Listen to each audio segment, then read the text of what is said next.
Hello folks, Hello. day 36 and it's our last day in Japan and we're in Narita. We took the bullet train from Kyoto.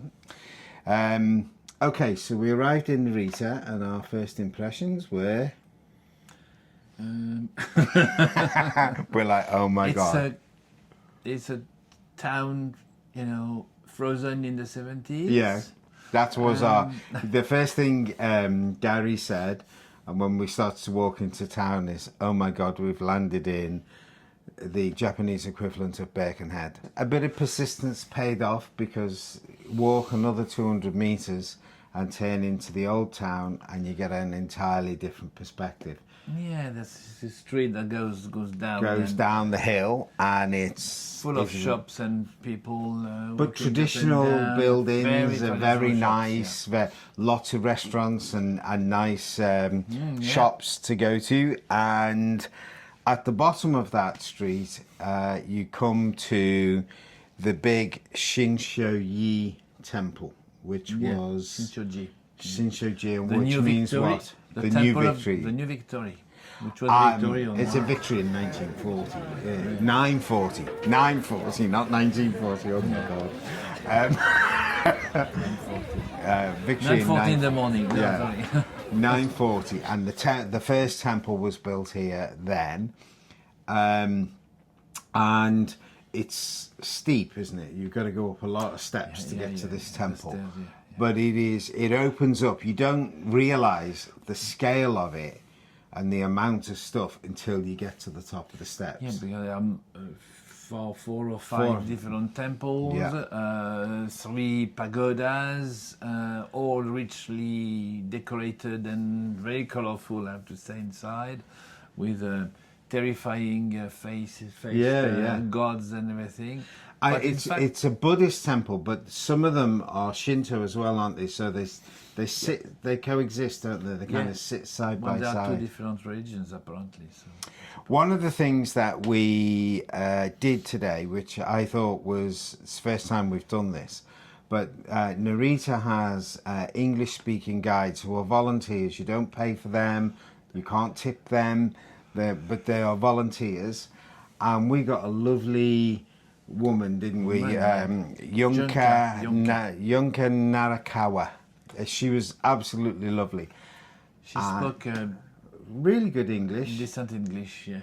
And she walked us around for about an hour and 20 minutes or so around the temples and explained what had gone on. And there are 3 temples here that date back to the 16th, like the 16th century one still exists. The very original temple is gone, but the second temple, which was like 1600 or 1700, has been moved, and then a new temple was built, and then that sat there. That was from about 18 something, and that temple was built, and then in 1968 that was moved. A new temple was built in 1968, and that's and you'll see all 3 temples in the video. It's well worth a visit. The gardens are absolutely beautiful. The temples and the towers, they're incredible, and definitely vast park, especially if you're flying out of Narita, getting out of Tokyo and coming here the day before and spending the day here, I definitely highly recommend it. And also, of course, the temple. You'll see the main distraction of the city, this city anyway, because the rest looks a little bit 70s. Yeah, the rest of the city looks like what you would expect an airport city to look like. Yeah. On our way back down from the temple, we just stumbled across an old steam engine in the middle of a park.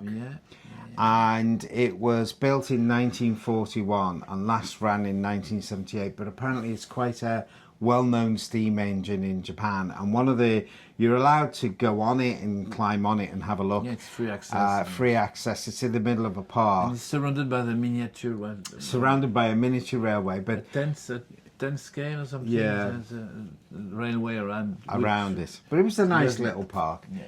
And the volunteers who restore and look after the engine are there, and one of them came over and he's the one who told us how old it was and that kind of thing, and we took pictures of it. But he said it's quite a famous engine in Japan, so for the steam buffs out there, there's some pictures of that.